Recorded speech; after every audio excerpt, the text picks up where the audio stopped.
Hello there. Welcome back to Tales from Tosche Station. Guys, the good news is I don't have to eat my hat live on air. We solve interest. Pretty good episode too. Um, I've said it every breakdown. They have not missed yet. They've not missed one episode, and yeah, it was a good one. You know how I'll start this thing. Hey, Chewy, punch it. Let's get into it. But I was going into Tosche Station to pick up some power converters. All right, so we open on Pabo with Crosshair and Wrecker helping some settlers get their boats prepped to go on a, a fishing trip or a hunting trip, something, as Hunter comes in telling them he's still waiting on Phoenix intel, as Crosshair questions him, asking, why are we, since when do we wait for intel, Hunter? That's not something that we do. As Hunter tells him that if her contact can come through and tell them what M count means, and they can find out why the empire why the empire is after Omega. It'll Everything will start coming together. The next thing we see is Batcher and Omega are on the shoreline looking for a just kind of exploring, just kind of hanging out, and they go to a cavern that they've been in of by Omega's count hundreds of times, and um Batcher is terrified. I mean, absolutely terrified to go in there. So she just shakes it off, starts exploring, goes in there. As we see some cuts of a ship, but we can't really make it out until she finally walks up to it, and she's wondering how that got there and just who this might be. As we see Ventress ambushes her and takes her hostage, which not gonna lie, when I saw her silhouette in the shadows coming to get Omega, I I geeked out a little bit. My work schedule's been a little crazy this week, so I watched it in the morning for the first time, and I was sitting at my desk watching it right here, and yeah, I nerded out a little bit where we saw Ventress, which was pretty cool. As Batcher we see Batcher run away to warn the Bad Batch that something's going on with Omega as they get led back to the cave. Ventress has got Omega hostage and walking her out of the cave as she remarks that for clones trying to um keep a low profile, they're doing a pretty bad job about the whole thing, and uh they have a back and forth as as she tells them that Phoenix sent her and is telling them that they're being really reckless about asking about M count experiments, as Omega confesses that the intel that they're after about M count is because the Empire is hunting her. Ventress goes on a little bit of a little bit of an info dump as she explains what M count is, and the higher the count that you have, it is believed that they're more capable of wielding the Force. As Hunter and Omega both think that she's a Jedi, however, Ventress very quickly shuts that down, saying that just because she's got a high M count doesn't necessarily mean that she's a Jedi. As Ventress offers to test Omega 3 times to find out if she really does have an M count after a lot of badgering from Omega. I mean, Ventress is she's still Ventress. She's very reluctant to help. She doesn't want anything to do with this. Um, so she decides to help him, and she remarks that she's never seen a force sensitive clone before, but it is possible that there could be a force sensitive clone, considering the Kaminoans made millions of them, and the Bad Batches, well, as we know, they're special. So during the first test, it's a meditation test, and funny enough, we hear Ventress say an Obi-Wan teaching, "Let go of your conscious self," and I just thought that was cool. That in her time with Quinlan, she does actually pick up on some actual Jedi practices, some Jedi ways, which that's kind of a theme I've noticed throughout the episode, which I'll get into later once it gets to that part. But so far, she's not as rigid as the Ventress that we're used to seeing, which I thought was a really good touch. Um, so, anyways, during the first test, Crosshair goes through Tech's old Republic files and finds intel and confirms that that is actually Ventress. As they find out, Wrecker questions why a Sith assassin is helping them, as she sends Omega on a second test to retrieve a white lotus from a tree on the top of the pinnacle on Pavo. As she does this, and I'm gonna go on a tangent for a minute, guys.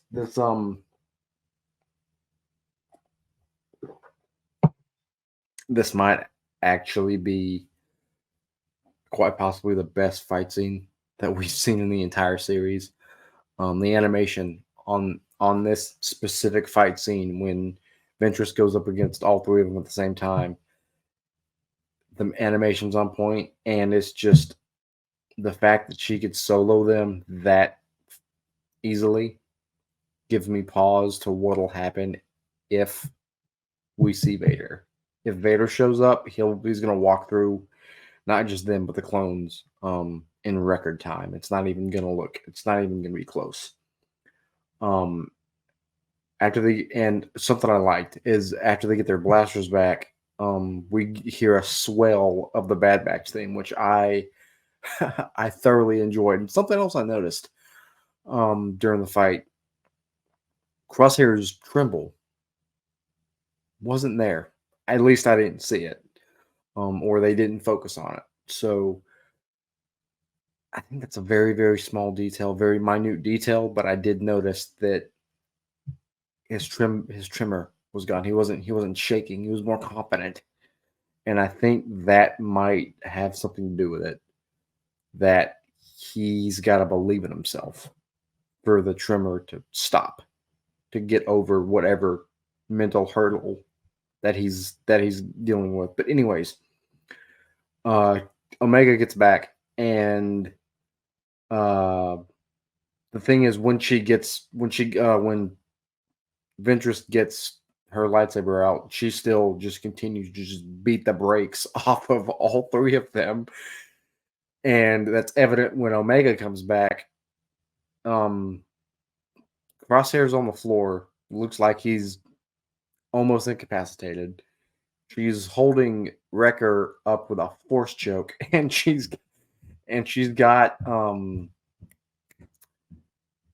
Hunter um at saber point, like she's got him dead to rights.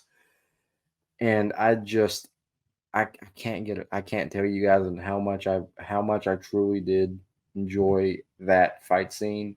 The choreography was perfect. The animation was spot on. I mean, it was a beautiful, beautiful thing. So, anyways, Omega shows up, and she's thinking, "Whoa, hey, well, wait a minute. Why? What are you doing here? Why are you attacking my brothers? What's going on here?" So Hunter tells Omega that Ventress cannot be trusted. She's a war criminal, as Ventress tells them basically that they were all pawns in the same war and they both lost, telling them that the Emperor is a lot more dangerous than what they think. As she tells them she's not their enemy, as she just leaves. Next thing we see is they're in the Marauder, kind of licking their wounds, and Hunter tells Omega that they cannot trust they can't trust Ventress. As Omega says, well, the war's over. People can change. As Crosshair pipes in and says that she's being naive, and she looks him straight in the eyes. And again, just another great moment between these two. And something I'm gonna shout out one of my buddies, Connor from Beyond the Dune Sea. If you guys aren't checking their stuff out, you need to. They're fantastic. Something that Connor says almost weekly at this point is that this moment has gotten this show has gotten really good at the small silent moments. And this one in particular, I noticed almost dead on. Omega's tells Crosshair, I didn't give up on you. And you could see the moment hit Crosshair as his eyes just hit, everything on his face just changes. And I really liked that. I really liked.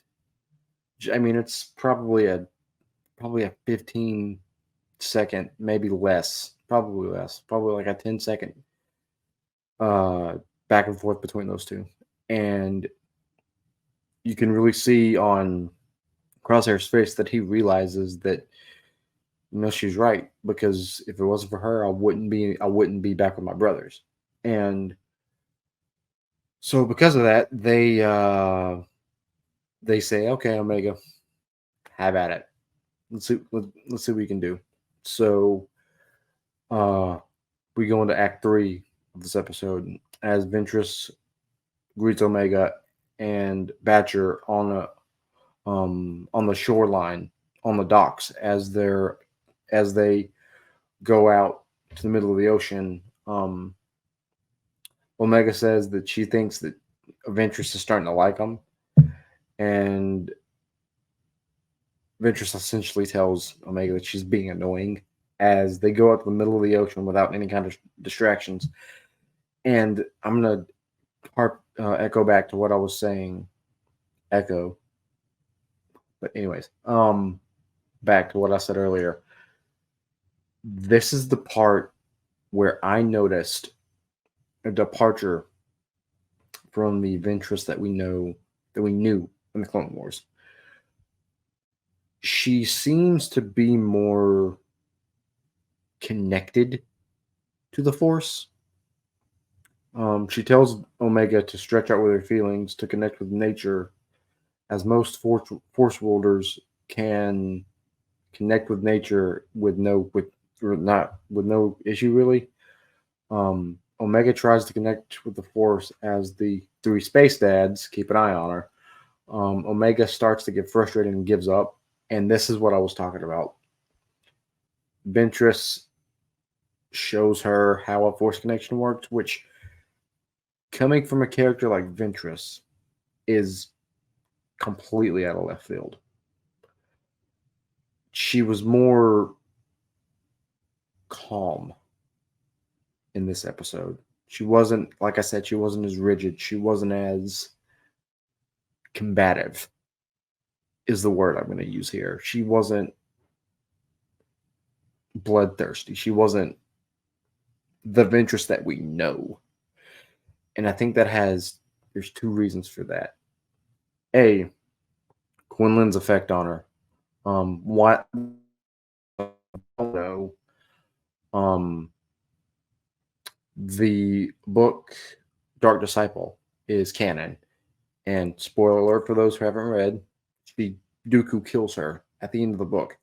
If you guys want to know more about that, go watch Tales from the Archives with my buddies Mortis FM, Beyond the Dune Sea, Diamond Figs, and Star Wars 66. They do a really, really good in-depth breakdown of that book, and I highly recommend watching that video if you guys are interested. But anyways, she's just more calm. She's more in tune with the Force, which is something I noticed immediately when we see Ventress in this episode. And anyways, uh, after Ventress shows Omega how a Force connection works and summons all matter of sea creatures with to her, she unintentionally um, summons a giant sea monster. And again, as Wrecker said, why is there always a giant monster? And also, there's always a bigger fish. Had to squeeze that in here. Come on, guys. All right, so this is where it gets good. Ventress tries to escape from it, and it tips the boat over. The three space dads literally become helicopter parents and get in the Marauder and fly out to it to try to fire at it, try to get it to stop attacking them. As Omega gets pulled into the water again. Ventress goes to save her. Not something I'm used to seeing. Ventress being selfless, sorry, and going to save somebody else. Not something I'm used to seeing. So, anyways, she sabers off a tentacle or two, rescues Omega, and Omega tells Hunter to back off, essentially to trust to trust Ventress and to allow her to kind of do her thing. And again, she uses Beast Mastery, which I believe now is the fourth Force Wielder that we see. Anakin, Ahsoka, Ezra, and Ventress, right? I think so. Please correct me in the comments if there's someone I missed. But anyways, so she uses the Force to essentially get this thing to calm down and not eat her. So the Bad Batch rescues her and Omega as they fly off. They go back to that same cave. And the end of the episode, we see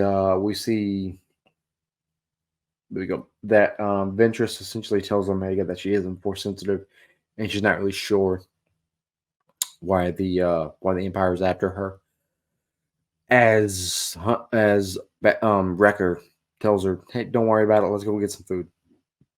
As Wrecker walks off with Omega, Crosshair immediately calls it and says, "Why are you lying to her? What's going on?" And Ventress tells them that if she